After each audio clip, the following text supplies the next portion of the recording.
ಸುಮಾರು 500 ಚಿಲ್ಲರೆ ಎಕರೆ ಅಂತಂದರೆ ಅದರಲ್ಲಿ ಅರ್ಧವನ್ನು ಬಳಸಬೇಕಾಗಿ ಬರುತ್ತೆ ಬಿ ಡಿ ಎ ನಿಯಮಾವಳಿಗಳ ಪ್ರಕಾರ ಅಥವಾ ಸರ್ಕಾರದ ನಿಯಮಾವಳಿಗಳ ಪ್ರಕಾರ. ಅಂದರೆ 200 ಚಿಲ್ಲರೆ ಅಂದರೆ ಒಂದು 2000 30-40 ಸೈಟು. 2000 ಜನರಿಗೆ ಅನುಕೂಲ ಮಾಡಿಕೊಡಲು ಬಿಡದಿಯ ಬಳಿ ಟೌನ್ಶಿಪ್ ನಿರ್ಮಿಸಲು ಇಷ್ಟೊಂದು ಆತುರ ಮತ್ತು ಆಸಕ್ತಿ ಯಾಕೆ ಸರ್ಕಾರಕ್ಕೆ ಅಂತ ನನಗೆ ಅರ್ಥವಾಗ್ತಾ ಇಲ್ಲ.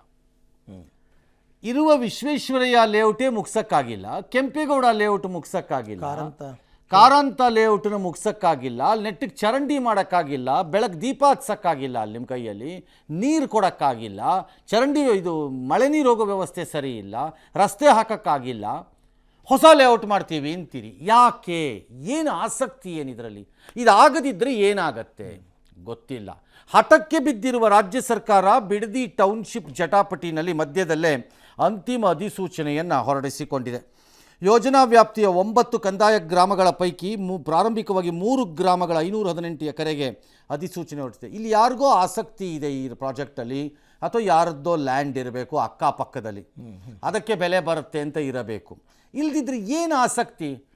ಡಿ ಕೆ ಶಿವಕುಮಾರ್ಗಾಗಲಿ, ಇನ್ನೊಬ್ರಿಗಾಗಲಿ, ಮತ್ತೊಬ್ರಿಗಾಗಲಿ ಅವ್ರೇನು ಸೈಟ್ ತೊಗೊಳ್ಳಲ್ಲ, ಯಾರಿಗೋ ಸೈಟು. ಹೌದು, ಅವ್ರಿಗೆ ಯಾರಿಗೋ 1-2 ಜನಕ್ಕೆ ಸೈಟ್ ಕೊಡೋಕ್ಕೆ, ಅದು ಬಿಡದಿನಲ್ಲಿ ಏನು ಆಸಕ್ತಿ? ರೈತರ ಜಮೀನು ಕಿತ್ಕೊಂಡು ಮಾಡೋವಂಥದ್ದು ಅನಿವಾರ್ಯತೆ ಏನು ಈ ಪ್ರಾಜೆಕ್ಟ್ಗೆ? ವಾಟರ್ ಪ್ರಾಜೆಕ್ಟ್ ಆಗಿದ್ದಿದ್ರೆ ಅದೊಂಥರ ಬೆಂಗಳೂರಿಗೆ ಪೈಪ್ಲೈನ್ ಬರೋ ಜಾಗ ರೀ, ಏನು ರೀ ಹಿಂಗೆ ಮಾಡ್ತಾರೆ ಇವರು ಅಂತಂದರೆ ಕರೆಕ್ಟು. ನೀರಾವರಿ ಪ್ರಾಜೆಕ್ಟ್ ಆದರೆ ಸರಿ. ಇಲ್ಲ ಅಲ್ಲೊಂದು ಡಿ ಸಿ ಆಫೀಸ್ ಕಟ್ಟೋಣ ಅಂತ ಮಾಡಿದ್ದೆ ನಾನು, ಜನರಿಗೆ ಹೆಲ್ಪ್ ಆಗಲ್ವಾ ಡಿ ಸಿ ಆಫೀಸ್ ಆದರೆ ಅಂದರೆ ಸರಿ. ಯಾರಿಗೋ ಸೈಟ್ ಮಾರೋಕ್ಕೆ ಇವ್ರಿಗೆ ಯಾಕೆ ಆಸಕ್ತಿ? ನಂಗೆ ಅರ್ಥವೇ ಆಗ್ತಿಲ್ಲ ಇದು. 3 ಗ್ರಾಮಗಳಲ್ಲಿ 518 ಎಕರೆ ಮಾಡಿದ್ದಾರೆ. ಇದು ಯಾಕೆ ಮಾಡಿದ್ದಾರೆ ಅಂದರೆ ರೈತರನ್ನು ಒಡೀಲಿಕ್ಕೆ. ಉಳಿದ ಗ್ರಾಮಗಳು ಎದ್ದೇಳದೇ ಇರಲಿ ಮೇಲಕ್ಕೆ, ಒಟ್ಟಿಗೆ ಮಾಡಿದ್ರೆ ಎಲ್ಲ ಎದ್ದು ಬಿಡ್ತಾರೆ ಅನ್ನೋ ಕಾರಣಕ್ಕೆ ಮಾಡಿರ್ತಾರೆ. ಈ ಪಾಯಿಂಟ್ಗಳ ಮೇಲೆ what is the necessity of A state doing this layout? Number 1. Number 2, ರಾಜ್ಯ ಸರ್ಕಾರಗಳಿಗೆ ಈ ರಿಯಲ್ ಎಸ್ಟೇಟ್ ವ್ಯವಹಾರ ಯಾಕೆ ಬೇಕು? ಏನು ನಿಮ್ಮ ಆಸಕ್ತಿ ಏನು ರಿಯಲ್ ಎಸ್ಟೇಟ್ನಲ್ಲಿ? ಸದಾ ಕಾಲ ರಿಯಲ್ ಎಸ್ಟೇಟ್ ವ್ಯವಹಾರದಲ್ಲಿ ಆಸಕ್ತಿ ತೋರಿಸ್ತಿರಲ್ಲ ಎಲ್ಲರೂ. ಏನಕ್ಕೆ ಬೇಕು ನಿಮಗೆ? ಓಕೆ, ಕಡಿಮೆ ವೆಚ್ಚದಲ್ಲಿ ಕೊಡ್ತೀವಿ ನಾವು ಜನರಿಂದ ಭೂಮಿ ತೊಗೊಂಡಿರೋದು ಮೂಲ ಕಾನ್ಸೆಪ್ಟ್. ಹೌದು, ಕಡಿಮೆ ವೆಚ್ಚದಲ್ಲಿ ಕೊಡ್ತೀವಿ. ಇವತ್ತು ನಿಮ್ದೇನು ಕಡಿಮೆ ವೆಚ್ಚ ಇಲ್ಲ. ನಿಮ್ಮದು ಬಿ ಡಿ ಎ ರೇಟ್ಸುವೆ ಎಷ್ಟೋ ಕಡೆಗಳಲ್ಲಿ ಪ್ರೈವೇಟ್ನವ್ರಿಗಿಂತ ಜಾಸ್ತಿ ಇದೆ. ಮತ್ತು ನೀವು ಫೆಸಿಲಿಟಿನೂ ಕೊಡದೆ ಬಂದು ಸೈಟ್ ಕೊಡ್ತೀರಿ.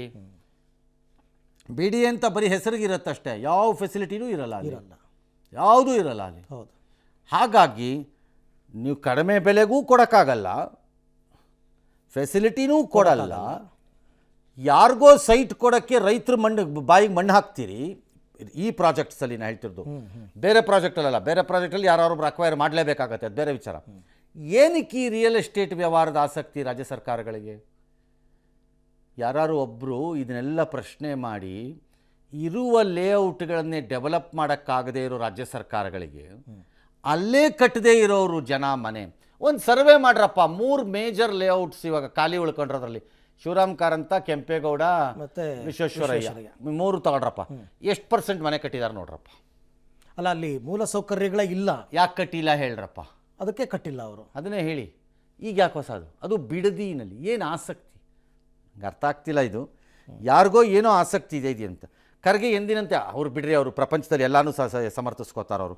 ಅವ್ರಿಗೆ ಸಂಬಂಧವಿಲ್ಲದೆ ಇರೋದಕ್ಕೆಲ್ಲ ತಲೆ ಹಾಕ್ತಾರೆ. ನೀವು ಗೃಹ ಮಂತ್ರಿ, ನಿಮ್ಗೆ ಯಾಕ್ರಿ ಬೇಕು? ನಿಮ್ಮ ಪಡೆ ನೀವು ಇರೋದು ಕಲ್ತ್ಕೊಳ್ಳಿ ಸುಮ್ಮನೆ. ಇಲ್ಲಿದ್ದಕ್ಕೆಲ್ಲ ತಲೆ ಹಾಕಕ್ಕೆ ಹೋಗಬೇಡಿ.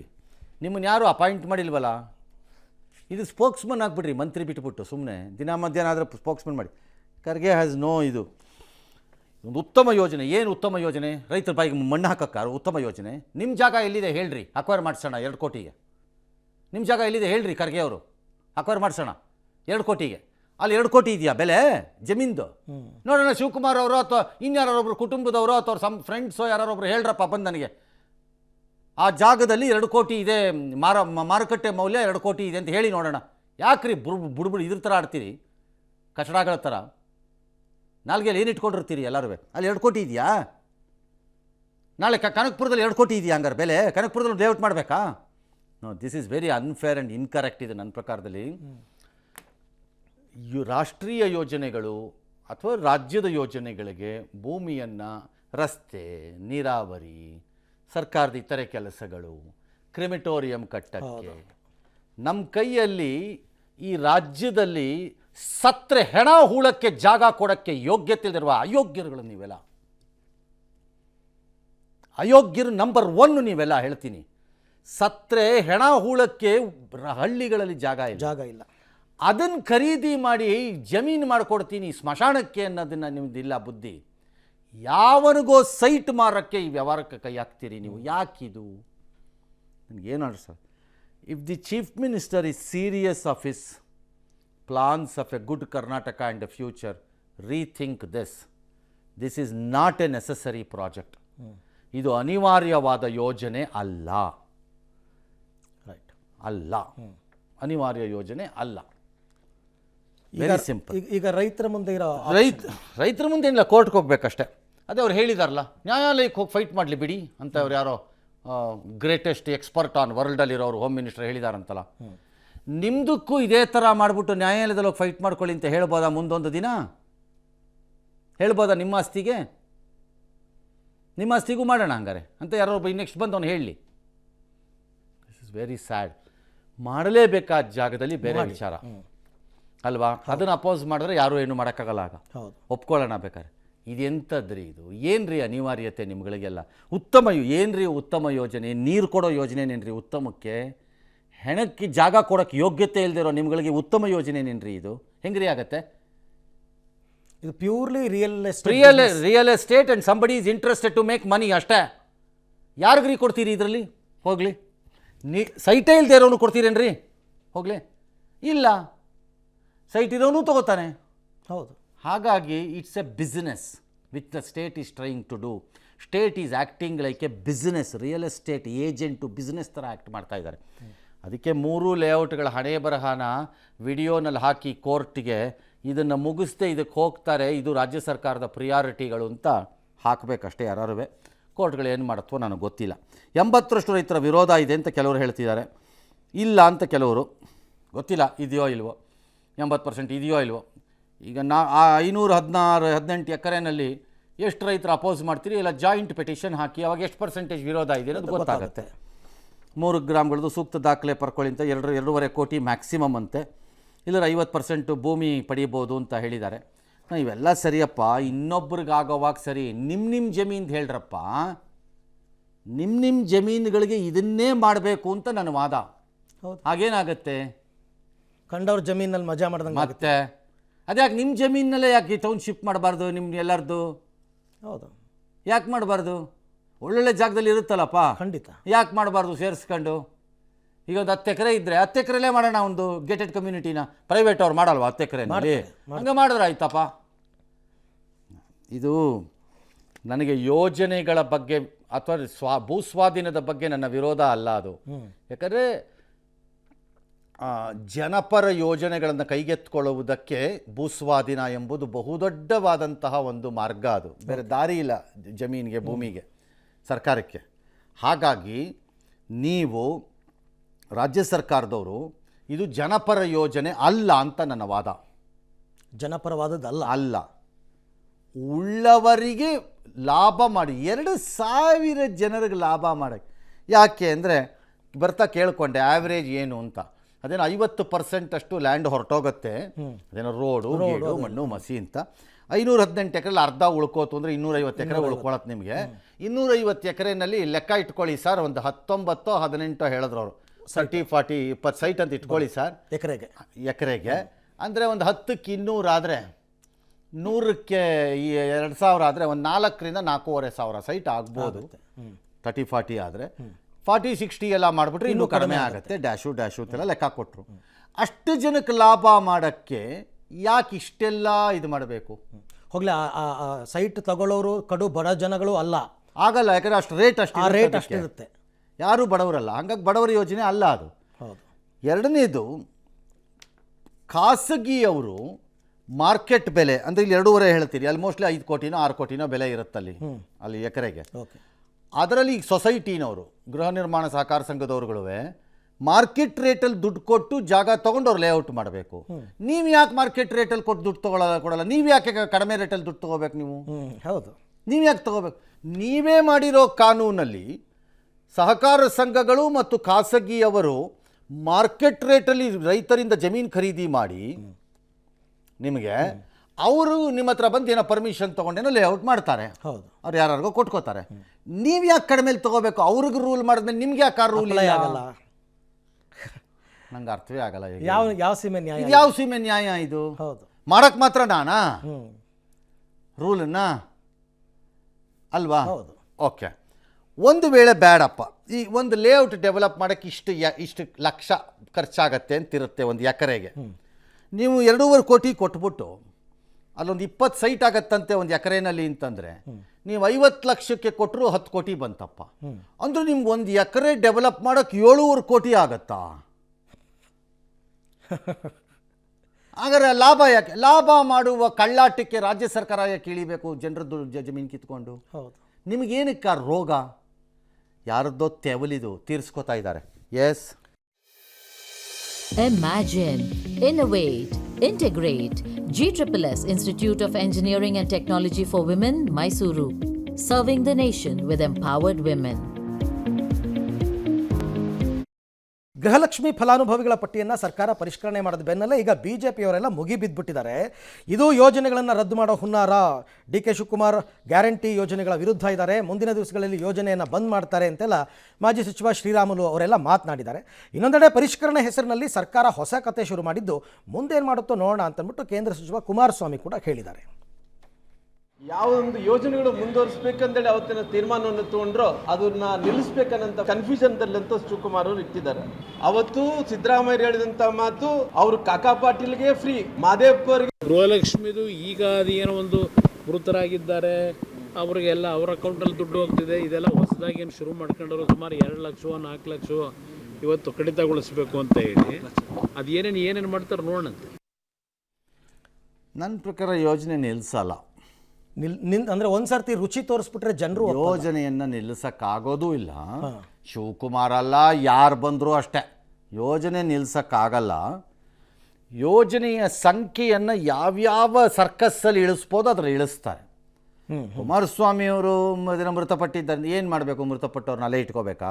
ಹಾಗಾದ್ರೆ ನೀವೇನು SIR ಮಾಡಿಸ್ತಾ ಇಲ್ವಾ ಕೇಂದ್ರ ಸರ್ಕಾರದಿಂದ? ನೀವು ಅದ್ರಲ್ಲಿ ಮೃತಪಟ್ಟವ್ರನ್ನಲ್ಲೇ ಇಟ್ಕೊಳ್ಳಿ, ಹಂಗಾರೆ ಅದನ್ನ ಯಾಕೆ ಇಟ್ಕೊಳ್ಳಲ್ಲ? It's fair. ಅದು ಮೃತಪಟ್ಟವರನ್ನು, ಡಬಲ್ ಎಂಟ್ರಿ ಇರುವವರನ್ನು ತೆಗೆಯೋದು. ಬಟ್ ನನ್ನ ಪ್ರಾಬ್ಲಮ್ ಏನಿದ್ರಲ್ಲಿ ಅಂದರೆ, ಇವತ್ತು ಕೆಲವ್ರದ್ದೆಲ್ಲ ಹೇಳಿಕೆ ನೋಡ್ತಾ ಇದ್ದೆ, ಅನರ್ಹರು ಅವರು, ಅದು ಕಾನೂನಿಗೆ ವಿರುದ್ಧ. ಯಾವುದ್ರಿ ಕಾನೂನು? ಅಯೋಗ್ಯ, ಬಾಯಿ ಮುಚ್ಕೊಂಡು ಕೂತ್ಕೊಳ್ಳೋ ಅನ್ಬೇಕು ಅಂತ ಅನ್ನಿಸ್ಬಿಟ್ಟಿತ್ತು ನನಗೆ. ಅಷ್ಟು ಕೋಪ ಬಂದ್ಬಿಟ್ಟಿತ್ತು ನನಗೆ ಅದನ್ನು ಕೇಳಿಸ್ಕೊಂಡಾಗ. ಅಲ್ಲೇ ಎದುರುಗಡೆ ಸಿಕ್ಕಿದ್ರೆ 2 ಬಿಟ್ಬಿಡ್ಬೇಕು. ಅದು ನೀನು ಪ್ರಕಟ ಮಾಡಿದಾಗ ಮೂರ್ಖ, ನೀ ಪ್ರಕಟ ಮಾಡಿದಾಗ ಯಾವುದೇ ನಿಯಮಗಳಲ್ಲಿಲ್ಲದಿದ್ದರಿಂದ ಎಲ್ಲ ಅಪ್ಲಿಕೇಶನ್ ಹಾಕಿದ್ರು. ಕಂಡೀಷನ್ಸ್ ಏನೂ ಇರಲಿಲ್ಲ. ನೀನು ಆಮೇಲೆ ಕಂಡೀಷನ್ ತಂದು ನೀನು ಅನರ್ಹ, ನೀನು ಕಾನೂನಿಗೆ ವಿರುದ್ಧ ಅಂದರೆ ನೀನು ಆಮೇಲೆ ತಂದಿರೋದು. ತಂದುಬಿಟ್ಟು ಅವನನ್ನು ಅಪರಾಧಿ ಮಾಡಿಬಿಟ್ಟೆ, ಜನರಿಗೆ ಯಾಮಾರಿಸಿರೋದು ನೀನು. ಅದೆಂಗೆ ಅವನು ಅಪರಾಧಿ ಆಗ್ತಾನೆ? ಏನೂ ಇರಲಿಲ್ಲ, ಅಪ್ಲಿಕೇಶನ್ ಹಾಕಿದ್ದ, ಅವನಿಗೇನು ಹೋಗ್ಬೇಕು ಮತ್ತು ಆಕೆಗೇನು ಹೋಗ್ಬೇಕು? ನೀವೇನು ಹೇಳಿದ್ರಿ? ಎಲ್ಲ ಹೆಣ್ಮಕ್ಳಿಗೆ ಅಂದಿದ್ರೆ ಹಾಕಿದ್ರಪ್ಪ, ಅಪರಾಧ ಹೆಂಗಾಗತ್ತದು? ಟ್ಯಾಕ್ಸ್ ಪೇಯರ್ಗಳು ಹಾಕಬಾರ್ದು ಅಂತ ಹೇಳಿದ್ರಾ? ಹೇಳಿದ್ರೆ ಅವ್ರು ಹಾಕಿ, ನೀವು ಹೇಳಿದ ಮೇಲೆ ಅವ್ರು ಹಾಕಿದ್ದಿದ್ರೆ ಅದು ತಪ್ಪಾಗ್ತಿತ್ತು, ತಗೊಂಡಿದ್ದಿದ್ರೆ ತಪ್ಪಪ್ಪ. ಹೌದು. ಈಗ ನೀವು ಅಪರಾಧಿಗಳು, ದೋಖಾಗಿರಾಕಿಗಳು, ನೀವು ನಿಮ್ಮನ್ನು ಅನರ್ಹರನ್ನಾಗಿ ಮಾಡಬೇಕು ಮುಂದಿನ ಚುನಾವಣೆಯಲ್ಲಿ. ನನ್ನ ಪ್ರಕಾರ ಹೆಣ್ಮಕ್ಳು ಮೋಸಗಾರರು ನೀವು, ಹಂಗಾರೆ ಸರ್ಕಾರದವರು. ಮಾತಾಡೋವಾಗ ನಾಲಿಗೆ ಬಿಗಿ ಹಿಡ್ಕೊಂಡು ಮಾತಾಡಿ, ಸುಮ್ಮನೆ ಮಾತಾಡ್ಬಿಡ್ಬೇಡಿ. ಯೋಜನೆ ಹೋಗಲ್ಲ ಅನ್ನೋ ಅರಿವು ನನಗೂ ಇದೆ. ಮೃತರು ಮತ್ತು ಡಬಲ್ ಎಂಟ್ರಿ ಅಥವಾ ಆ ಥರ ಆಗಿದ್ದಿದ್ದು ಅಥವಾ ಹೊಸ ನಿಯಮಾವಳಿಗೆ ಬಂದಿದ್ದನ್ನು ತೆಗಿಬೇಕು ಅನ್ನೋದು ಸರಿಯೇ. ಆದರೆ ಕತ್ತೆ ಕಾಯ್ತಾ ಇದ್ರ ಇದೆಲ್ಲ ಪ್ರಕಟ ಮಾಡೋ ಟೈಮಲ್ಲಿ ಅಂತ ನಂದು ಪ್ರಶ್ನೆ. ಏನು ಮಾಡ್ತಿದ್ರಿ? ಕಣ್ಣಲ್ಲಿ ಏನು ಮರಳಾಕೊಂಡಿದ್ರ ಅವತ್ತು? ಏನೂ ಇಲ್ಲ. ಅವತ್ತು ನಿಮಗೆ ಗೊತ್ತಿತ್ತು ಇದೆಲ್ಲ ಆಗತ್ತೆ ಅಂತ. ಆದರೆ ಅವತ್ತು ಅಧಿಕಾರಕ್ಕೆ ಬಂದ್ರೆ ಸಾಕು, ಯಾವುದೋ ಒಂದು ರೂಪದಲ್ಲಿ ಆಮೇಲೆ ನೋಡ್ಕೊಳ್ಳೋಣ ಹಾಗೆ ಅಂದ್ಬಿಟ್ಟು ಮಾಡಿದ್ರಿ, ತಗಲಾಕೊಂಡು ನಿಂತ್ರಿ. ಈಗ ಅನುಭವಿಸ್ಬೇಕು. ಅದಕ್ಕೆ ತೇಪೆ ಹಚ್ಚಿಸ್ಕೊಂಡು ಬೆಣ್ಣೆ ಹಾಕೊಂಡು ಓಡಾಡ್ತಿದ್ದೀರಿ. ರಾಷ್ಟ್ರ ರಾಜಕಾರಣದಲ್ಲಿ ಒಂದು ಚರ್ಚೆ ಏನಪ್ಪ ಅಂದರೆ, ಕಾಂಗ್ರೆಸ್ ಜೊತೆ ಎಲ್ಲ ವಿಲೀನ ಆಗಿಬಿಡಬೇಕಂತೆ. ಯಾರು? ಪ್ರಾದೇಶಿಕ ಪಕ್ಷಗಳು, ಕಾಂಗ್ರೆಸ್ಸಿಂದ ಒಡೆದೋಗಿದ್ದವರು. ಏನಕ್ಕೆ? ಯಾರದ್ದಿದು ಮಂತ್ರ? ಕಾಂಗ್ರೆಸ್ನವ್ರದ್ದೇ. ನಿಮ್ಮ ಯೋಗ್ಯತೆಗೆ ನಿಮಗೆ ಪಕ್ಷ ಕಟ್ಟಕ್ಕಾಗಲಿಲ್ಲ. ಹೌದು. ಈಗ ವಿಲೀನದ ಮೂಲಕ ಶಕ್ತಿ. ಯಾಕೆ? ಪಶ್ಚಿಮ ಬಂಗಾಳದಲ್ಲಿ TMC ಬಂದ್ಬಿಡ್ಬೇಕಂತೆ. ಯಾಕಂದರೆ ಅಲ್ಲಿ ನಿಮಗೆ ರೋಡಲ್ಲಿ ಹೋದರೆ ಹಲೋ ಅನ್ನೋಕ್ಕೂ ಒಬ್ಬ ಯಾರೂ ಇಲ್ಲ, ಅಲ್ಲಿ ಯಾರೂ ಇಲ್ಲ. ನಿಮ್ಮ ಯೋಗ್ಯತೆಗೆ 4 ಸೀಟ್ ಗೆಲ್ಲಕ್ಕಾಗಲ್ಲ, ಅಲ್ಲಿ ಒಂದು MP ಸೀಟ್ ಗೆಲ್ಲಕ್ಕಾಗಲ್ಲ ನಿಮ್ಮ ಕೈಯಲ್ಲಿ. ಹೌದು. ಲೀಡರ್ ಆಫ್ ದಿ ಅಪೋಸಿಷನ್ ಮಾಡ್ಕೊಂಡಿದ್ದು ಗಿರಾಕಿನೇ ಸೋತ್ಕೊಂಡು ಮನೆಗೆ ಹೋದ್ರಲ್ಲಿ. ಹಾಗಾಗಿ ನಿಮ್ಗಲ್ಲಿ ಶಕ್ತಿ ಬೇಕೀಗ. ಮತ್ತೆ ಅದಕ್ಕೆ ಯಾರಿಂದ ಬರಬೇಕು? ಆಕೆಯಿಂದ ಬರಬೇಕು. ಆಕೆಗೆ ಶಕ್ತಿ ಎಷ್ಟೇ ಕುಸ್ತೋಗಿರಲಿ, ಇವತ್ತು ಏನೇ ಕುಸ್ತೋಗಿದ್ರು ಆಕೆ ಜೊತೆ ಇನ್ನೂ ಜನ ಇದಾರಲ್ಲ, ಎಷ್ಟೋ ಪರ್ಸೆಂಟಲ್ಲಿ. ಹೌದು ಹೌದು ಇದಾರಲ್ಲ, ಬೇಕಲ್ಲ, ಅದಕ್ಕೆ ಅವ್ರನ್ನ ಸೇರಿಸ್ಕೊಂಬಿಟ್ರೆ ಆಯ್ತಲ್ಲ. ಅದಕ್ಕೆ ಹೇಳಿದ್ದು ನಿಮ್ಮನ್ನು ಕೂಸುಮರಿ ಪಕ್ಷ ನೀವು ಅಂತ. ಹೋಗ್ಲಿ, ಇದು ಯಾರ ಸುಖಕ್ಕೆ? ಗಾಂಧಿ ಕುಟುಂಬವನ್ನು ಕಾಪಾಡ್ಕೊಳ್ಳೋಕ್ಕೆ. ಅಶೋಕ್ ಗೆಹ್ಲೋಟ್ ಅಂತ ಒಬ್ಬ ಮಹಾನ್ ವ್ಯಕ್ತಿ, ಒಬ್ಬ ದೊಡ್ಡ ಲೀಡ್ರ್ ಹೇಳ್ತಾರೆ, ಒಪ್ಕೊಂಬಿಡ್ಬೇಕು ಎಲ್ಲರೂ ಅವರನ್ನು ಅಂತ. ಕುಟುಂಬವನ್ನು ಪಾಲನೆ ಮಾಡಿ ಪೋಷಣೆ ಮಾಡೋಕ್ಕೆ ಉಳಿದವರೆಲ್ಲ ಬಂದು ಜೀತ ಮಾಡಬೇಕಾ? ಅಂದರೆ ಇದು ಹಿತಾಸಕ್ತಿ ಇಷ್ಟೇ, ಅಷ್ಟೇ, ಇನ್ನೇನು ಇಲ್ಲ. ಇನ್ನೇನೂ ಇಲ್ಲ. ಅವ್ರನ್ನ ಮೆಚ್ಚಿಸಿ ತಾನೇನೋ ಪಡ್ಕೊಳ್ಳೋಕ್ಕೆ ಇವೆಲ್ಲ. ಓಕೆ, ಅಷ್ಟೇ. ಕಾಂಗ್ರೆಸ್ಸಲ್ಲಿ 2 ಮೆಥಡ್ ಇರೋದು ಮುಂದಕ್ಕೆ ಬರಬೇಕು ಅನ್ನೋದಾದರೆ. ಅವನು ಪವರ್ಫುಲ್ ಲೀಡರ್ ಆದ್ರೆ ಆಗಲ್ಲ, ಒಳ್ಳೆ ನಾಯಕರಾಗಿ ಬೆಳೀತಾ ಇದ್ರೆ ಆಗಲ್ಲ. ರಾಹುಲ್ ಗಾಂಧಿ ಮತ್ತು ಗಾಂಧಿ ಕುಟುಂಬವನ್ನು ಹೊಗಳುತ್ತಾ ಲಾಯಲ್ಲಾಗಿ ಜೀತದಲ್ಲಿರಬೇಕು. 2ನೇದು ನರೇಂದ್ರ ಮೋದಿನ ಬೈತಾ ಇರಬೇಕು. ಇದೆರಡರಲ್ಲಿ ಯಾವುದ್ರಲ್ಲಿ ನೀವು ಕ್ಲಿಕ್ ಆದ್ರೂ PhD ನಿಮಗೆ ಒಳ್ಳೆ ಪೊಸಿಷನ್ ಬರುತ್ತೆ. ಏನಕ್ಕೆ ಬರಬೇಕು ಅವರು? ಬಟ್ ಬರ್ತಾರಂತೆ, ಬಂದರೆ ಬಂದ್ಕೊಳ್ಳಿ, ನಮಗೇನು ಹೋಗ್ಬೇಕು. ಅದೇ ಥರ ಶರದ್ ಪವಾರ್ ಪಾರ್ಟಿ ಸೇರಿಬಿಡ್ಬೇಕು. ಯಾಕೆ? ನಿಮಗೆ ತಾಕತ್ತಿಲ್ಲ. ಇನ್ನೊಂದು ಸ್ವಲ್ಪ ದಿನ ಬಿಟ್ಟರೆ ಕಾಂಗ್ರೆಸ್ಸೇ ಇರಲ್ಲ ಮಹಾರಾಷ್ಟ್ರಲ್ಲಿ, ಆ ಲೆವೆಲ್ಗೆ ಹೊಟ್ಟೋಗುತ್ತೆ ಅದು. ಹೇಳ್ತಿದ್ದಾರೆ, ಅವ್ರು ಏನು ಮಾಡ್ತಾರೋ ಗೊತ್ತಿಲ್ಲ. ಮೋಸ್ಟ್ಲಿ ಆ ಪಕ್ಷಗಳ ಅನುಕೂಲಕ್ಕೆ ತಕ್ಕಂತೆ ಅವರೆಲ್ಲ ತಮ್ಮ ನಿರ್ಧಾರಗಳನ್ನು. ಪ್ರಾದೇಶಿಕ ಪಕ್ಷಗಳು ಕಾಂಗ್ರೆಸ್ನ ನಂಬೋ ಸ್ಥಿತಿಲಿ ಇದೆಯಾ ಸರ್? ಗೊತ್ತಿಲ್ಲ. ಅದು ಅವರವರ ಅನುಕೂಲಗಳು ಮತ್ತು ಅವರವರ ಅನಿವಾರ್ಯತೆಗಳು. ಫಾರ್ ಎಕ್ಸಾಂಪಲ್, ಈಗ ಶರದ್ ಪವಾರ್ ಪಾರ್ಟಿನಲ್ಲಿ ಶರದ್ ಪವಾರ್ ಅವರಿಗೆ ವಯಸ್ಸಾಗಿದೆ, ಆರೋಗ್ಯ ಪಾಪ ಅಷ್ಟು ಚೆನ್ನಾಗಿಲ್ಲ, ಭಗವಂತ ಅವ್ರಿಗೆ ಆಯುಸ್ಸನ್ನು ಕೊಡ್ತಾನೆ, ಅದು ಪ್ರಶ್ನೆ ಬೇರೆ. ಆದರೆ ಮುಂದೇನು ಅನ್ನೋ ಸ್ಪಷ್ಟ ಚಿತ್ರಣ ಇಲ್ಲ ಆ ಪಕ್ಷಕ್ಕೆ. ಯಾಕಂದರೆ ಅವರ ಮಗಳು ಆ ಲೆವೆಲ್ಗೆ ಆ ಪಕ್ಷ ಉಳಿಸ್ತಾರ ಅನ್ನೋಂತಹ ವಿಶ್ವಾಸ ಬರುವ ರೀತಿ ಇಲ್ಲ ಅಲ್ಲಿ ಅದು. ಹಾಗಾಗಿ ಅವ್ರ ಚಿಂತೆ ಇರುತ್ತೆ, ನಾಳೆ ಏನಾಗುತ್ತಪ್ಪ ಪಕ್ಷಕ್ಕೆ, ಅಟ್ಲೀಸ್ಟ್ ಎಲ್ಲರೂ ಒಂದು ಕಡೆ ದಡ ಸೇರಿಸ್ಬಿಡೋಣ ಎಲ್ಲರೂ ಇರ್ಬೋದು. ಇನ್ನು ಮಮತಾ ಬ್ಯಾನರ್ಜಿಗೆ BJP ಅವ್ರ ದಾಳಿ ಇದೆಯಲ್ಲ ಈಗ ಆಕೆ ಮೇಲೆ, ಆಕೆ ಅವರ ಕಜಿನ್ ಮೇಲೆ, ಆಮೇಲೆ ಅದು ಕೇಸ್ಗಳು, ಮಣ್ಣು ಮಸಿ, ನಾಳೆ ಮಗದೊಂದು ಮತ್ತೊಂದು ಎಲ್ಲ ಬರುತ್ತೆ. ಮತ್ತು BJPನವ್ರು ಸಾಮಾನ್ಯವಾಗಿ ಒಂದ್ಸರಿ ಅಧಿಕಾರ ಇಟ್ಕೊಂಡ್ರೆ ಸುಲಭವಾಗಿ ಬಿಡಿಗಿಡೋ ಗಿರಾಕಿಗಳಲ್ಲ ಅವು. ಹಂಗಾಗಿ ಅಟ್ಲೀಸ್ಟ್ ರಾಷ್ಟ್ರ ಮಟ್ಟದಲ್ಲಾದರೂ ಇನ್ನು ರಾಜಕಾರಣ ಮಾಡಬೇಕು ಅಂದರೆ ಒಂದು ಪ್ಲ್ಯಾಟ್ಫಾರ್ಮ್ ಬೇಕು. ಬರೀ TMC ಅಂದರೆ ರಾಷ್ಟ್ರ ಮಟ್ಟದ ರಾಜಕಾರಣ ಕಷ್ಟ. ಅದಕ್ಕೆ ಆಕೆ ಲೆಕ್ಕಾಚಾರ ಹಾಗಿರಬೇಕು ಮೋಸ್ಟ್ಲಿ. ಬಟ್ ಏನಪ್ಪ ಅಂದರೆ ಆಕೆ ಸಿಕ್ಕಾಬಟ್ಟೆ ಬರ್ರ ಓಡಾಡ್ತಿದ್ಲಲ್ಲ, ನಾನೇ ಪ್ರೈಮ್ ಮಿನಿಸ್ಟರ್ ಟೈಪು ಅನ್ನೋ ಟೈಪಲ್ಲಿ, ಮೋದಿಗೆ ಚಾಲೆಂಜ್ ನಾನೇ ಲೀಡರ್ ಅಂತಿದ್ರಲ್ಲ, ಅದನ್ನೆಲ್ಲ ಮರೆತು ಬಿಟ್ಟು ಬಾಯಿ ಮುಚ್ಕೊಂಡು ಮರ್ಯಾದೆಯಿಂದ ಕಾಂಗ್ರೆಸ್ಸಲ್ಲಿ ಸೇವೆ ಮಾಡ್ಕೊಂಡು ಬಂಗಾಳದಲ್ಲಿ ಯಾವ್ದಾದ್ರು ಅಧಿಕಾರ ಹಿಡಿಯೋದ್ರ ಬಗ್ಗೆ ಚಿಂತೆ ಮಾಡಬೇಕು ಅಷ್ಟೇ. ಮರ್ಜ್ ಅದಿಲ್ಲ ಅಂದರೆ 25, 26, 27 ವರ್ಷ ಅಧಿಕಾರ ನಡೆಸಿದ್ದ ಕಮ್ಯುನಿಸ್ಟರನ್ನೇ ಎದರಿಸಿ ನಿಂತವಳು ನಾನು. ಕಾಸು 1 ರೂಪಾಯಿ ಇಲ್ದಿದ್ದ ಟೈಮಲ್ಲಿ ಹವಾಯಿ ಚಪ್ಪಲಿ ಹಾಕ್ಕೊಂಡು ಹೋಗಿ ಒಡೆಸ್ಕೊಂಬಂದವಳು ನಾನು. ನನ್ನ ಪಕ್ಷ ಕಟ್ಟಿದ್ದೀನಿ, ಮತ್ತೊಮ್ಮೆ ಕಟ್ತೀನಿ ನನ್ನ ಪಕ್ಷ. ನಾನು ನೋಡ್ತಾ ಇರಿ, ಯಾರು ಹೋದರೂ ಸರಿ, ಯಾರಿದ್ರೂ ಸರಿ, ಜನ ನನ್ನ ಜೊತೆ ಇದ್ದಾರೆ ಅನ್ನೋ ನಿರ್ಧಾರಕ್ಕೆ ಬಂದರೆ ತನ್ನ ಪಕ್ಷ ಅಂತ ನಡ್ಕೊಂಡು ಹೋಗ್ಬೋದು. ಎಸ್. ಓಕೆ, ಇನ್ನು ಧರ್ಮಸ್ಥಳದಲ್ಲಿ ಶವ ಹುತ್ತಿಟ್ಟಂತಹ ಪ್ರಕರಣದಲ್ಲಿ ಪ್ರಕಾಶ್ ರಾಜ್ ಹೆಸರನ್ನ ಮಾಸ್ಕ್ ಮ್ಯಾನ್ ಚಿನ್ನಯ್ಯ ಉಲ್ಲೇಖ ಮಾಡಿದರು ರಿಟ್ ಪಿಟಿಷನಲ್ಲಿ. ಈ ಹಿನ್ನೆಲೆಯಲ್ಲಿ ಎಕ್ಸ್ನಲ್ಲಿ ನಟ ಪ್ರಕಾಶ್ ರಾಜ್ ಸ್ಪಷ್ಟನೆ ಕೊಟ್ಟಿದ್ದು ಖುದ್ದಾಗಿ ನಮಗೆ ಗೊತ್ತಿರಲಿಲ್ಲಪ್ಪ, ಅವರೇ ಹೇಳ್ಕೊಂಡಿದ್ದಾರೆ. ನಾವು ನಟ ಅಂತೆಲ್ಲೂ ಹೇಳಿಲ್ಲ, ಅವರೇ ಹೇಳ್ಕೊಂಡಿದ್ದಾರೆ. ಈಗ ಅವರೇ ಅಂತ ಆಯ್ತು ಈಗ. ಹೌದು. ಸೊ ಈಗ ಅವರು ಎಕ್ಸ್ನಲ್ಲಿ ಇದಕ್ಕೆಲ್ಲ ಉತ್ತರಿಸ್ತೀನಿ, ನಾನು ಖುದ್ದಾಗಿ ಬಂದು ಅಲ್ಲಿ ತನಕ ಯಾವ ವದಂತಿನೂ ನಂಬೇಡಿ, ಇದು ಯಾಕೆಂದರೆ ಕೋಟ್ಯಾಂತರ ಜನ ಧಾರ್ಮಿಕ ನಂಬಿಕೆಯ ವಿಚಾರ, ನಾನೇ ಬಂದು ಉತ್ತರ ಕೊಡ್ತೀನಿ ಅಂತೆಲ್ಲ ಹೇಳಿದ್ದಾರೆ. ಇನ್ನು BJP ರಾಜ್ಯಾಧ್ಯಕ್ಷ ವಿಜಯೇಂದ್ರ ಹಾಗೆಯೇ ಸುನಿಲ್ ಕುಮಾರ್ ಅವರೆಲ್ಲ ಸರ್ಕಾರದ ವಿರುದ್ಧ ಮುಗಿಬಿದ್ದಿದ್ದಾರೆ. ಲಕ್ಷಾಂತರ ಜನರ ನಂಬಿಕೆಯ ವಿಚಾರ ಅನ್ನೋದು ಮೊದಲು ಯಾರಿಗೂ ಹೊಳಿಲೇ ಇಲ್ಲ, ಷಡ್ಯಂತ್ರ ಮಾಡಿದವ್ರಿಗೆ. ಹೌದು. ಇದಕ್ಕೆಲ್ಲ ಕಾರಣ ಸಿದ್ದರಾಮಯ್ಯ. ಇದಿಷ್ಟು ಗೋಜಲಿಗೆ ಪ್ರಮುಖ ಆರೋಪಿ ನನ್ನ ಪ್ರಕಾರದಲ್ಲಿ ಸಿದ್ದರಾಮಯ್ಯ. ಇದಕ್ಕೆ ಯಾಕೆ ಸರ್? ಆ ಎಡಪಂಥೀಯರು ಬಂದು ಬುರುಡೆ ಬಿಟ್ಟಿದ್ದನ್ನು ಕೇಳಿಕೊಂಡು, ಅವರ ಮಾತನ್ನು ನಂಬಿಕೊಂಡು, ಹಿಂದೆ ಮುಂದೆ ಚೆಕ್ ಮಾಡದೆ ತೊಗೊಂಡೋಗಿ SIT ಮಾಡಿದ್ದಿತ್ತು. ಹೌದು. ಇದಕ್ಕೆ ಅವರೇ ಕಾರಣ. If there is anybody who is anti Dharmasthala, anti Hindu ಆಗಿದ್ದರೆ ಸಿದ್ದರಾಮಯ್ಯನೇ ನನ್ನ ಪ್ರಕಾರದಲ್ಲಿ ಇವತ್ತು, ಈ ಪ್ರಕರಣದಲ್ಲಿ. ನಾನು ಬೇರೆದಕ್ಕೆ ಹೇಳ್ತಾ ಇಲ್ಲ. ಅದೇ ಎಡಪಂಥೀಯರು ಇವಾಗ ಕರೆಸಿ ಒಬ್ಬೊಬ್ಬರನ್ನ ವಿಚಾರಣೆಗೆ ಹಾಕಿ, ಈಗ ಒಬ್ಬೊಬ್ಬರಾಗಿ ಅಳೋದೆಲ್ಲ ಮಾಡೋದು ಎಲ್ಲ ಮಾಡ್ತೀರಂತಲ್ಲ, ಯಾಕೆ? ಹಾಗಾದರೆ ನಿಮಗೆ ಗೊತ್ತಿಲ್ಲದೆ ನೀವು ಮಾಡಿಬಿಟ್ರೆ ಸರಿ, ಬೇರೆಯವ್ರು ಮಾಡಿಬಿಟ್ಟಿದ್ದಿದ್ರಿ. ಈಗ ಅಲ್ಲಾಗಿದ್ದ ಸಾವುಗಳೆಲ್ಲ ವೀರೇಂದ್ರ ಹೆಗಡೆ ಅವ್ರಿಗೆ ಗೊತ್ತಿತ್ತು ನಿಮ್ಮ ಪ್ರಕಾರದಲ್ಲಿ ಆವಾತು. ಹೌದು, ಅವ್ರು ಅದನ್ನು ಹೇಳಿದ್ರೆ ನಂಬೋ ಸ್ಟೇಜಲ್ಲಿ ಇರಲಿಲ್ಲ ನೀವು. ಈಗ ನೀವು ಹೇಳಿದ್ರೆ ನಂಬಿಬಿಡಬೇಕು. ಆ ಚಿನ್ನಯ್ಯ ಎಂಬ ಬುರುಡೆ ಗಿರಾಕಿ ಅವನು ಹೇಳಿದ್ದ ಆಧಾರದ ಮೇಲೆ ಅಷ್ಟೆಲ್ಲ ತನಿಖೆ ಮಾಡಿಸಿದ್ರಲ್ಲ ನೀವು ಎಡಪಂಥೀಯರು ಮತ್ತು ಹಿಂದೂ ವಿರೋಧಿಗಳು ನೀವು ಎಲ್ಲರೂ. ನೀವು ಈಗ ಅವನೇ ನಿಮ್ಮ ಮೇಲೆ ಹೇಳುತ್ತಿದ್ದಾಗ ಅದು ತನಿಖೆ ಆಗೋದು ಬೇಡವಾ? ಹೌದು. ಯಾರ್ಯಾರ ಹೆಸರನ್ನು ಹೇಳಿದ್ದಾನೆ ಅವ್ರ ಮೇಲೆಲ್ಲ FIR ಆಗಬೇಕು. ಸಮಾಜ ದ್ರೋಹಿ ಚಟುವಟಿಕೆಗಳ ಆಧಾರದ ಮೇಲೆ ಅವ್ರ ಮೇಲೆ ತನಿಖೆ ನಡೀಬೇಕು. ಅವರ ಹಿಂದೆ ಮುಂದೆ ತಿಳ್ಕೋಬೇಕು. ಅವರ ಪಿತೂರಿಗಳು ಬಯಲಿಗೆ ಬರಬೇಕು. ವಂಚನೆ, ಪಿತೂರಿ, ಸುಳ್ಳುಗಾರರು, ದಗಾಕೋರರು ಎಲ್ಲ ಆಚೆ ಬರಬೇಕು. ಅವ್ರ ಮೇಲೆ ತನಿಖೆ ಆಗಬೇಕು FIR ಆಗಿ. ಹಾಗೆ ಬಿಡ್ಕೂಡ್ದು ಅವ್ರನ್ನ ಯಾರನ್ನೂ. ಬಟ್ SIT ನೀವೆಲ್ಲ ಕಾಸು ತಿಂದಿದ್ದೀರಿ ಅಂತ ಯಾರು ಹೇಳ್ಬೋದಪ್ಪ ನಾಳೆ. ಅದೇನೋ 200 ಕೋಟಿ ಇತ್ತಂತೆ, ನೀವು ಎಲ್ಲ ತಿಂದುಬಿಟ್ಟಿದ್ದೀರಿ ಅಂತ ಯಾರು ಹೇಳ್ಬಿಡ್ಬೋದು ನಾಳೆ ಮೇಲೆ. ಹೌದು ಹೌದು ಹೌದು. ನಂಬಬೇಕಲ್ಲ. ಚಿನ್ನಯ್ಯ ಬುರುಡೆ ಅಂತಂದಾಗ ನಂಬಲಿಲ್ವಾ ಎಲ್ಲ ನೀವು? ಸಿದ್ದರಾಮಯ್ಯವ್ರ ಕೆಲಸ ಏನು ಹಾಕಿಸ್ಲಿಲ್ವಾ ಹೋಗಿ? ಈಗಲೂ ನಂಬಬೇಕು. ತಿಂದಿದ್ದೀರಿ, ಯಾವುದು ತಿಂದಿರ್ಬೋದು ಅನ್ಬೇಕು. ಅವಾಗ ಅಂದ್ಬಿಟ್ರೆ ಆಗತ್ತಾ? ಹಂಗಾಗಲ್ವೇ? ಹೌದು. ಅದಕ್ಕೆ ತನಿಖೆ ಆಗಬೇಕು. ಅಷ್ಟು ಜನರ ಮೇಲೆ ಆಗಬೇಕು. ಬರೀ ಆರೋಪಿಗಳಾಗಿ ನೇಮಕೆ ಮಾಡಿರೋದಲ್ಲ, ಅದ್ರ ಹಿಂದೆ ಇದ್ದವ್ರ ಮೇಲೂ ಆಗಬೇಕು. ಅದು ಯಾರು ಇರಲಿ, ನಟನಾರು ಇರಲಿ, ನಟಿನಾರು ಇರಲಿ, ಇನ್ನೊಬ್ಬರಾರು ಇರಲಿ. ಅಷ್ಟೇ. ಎಸ್.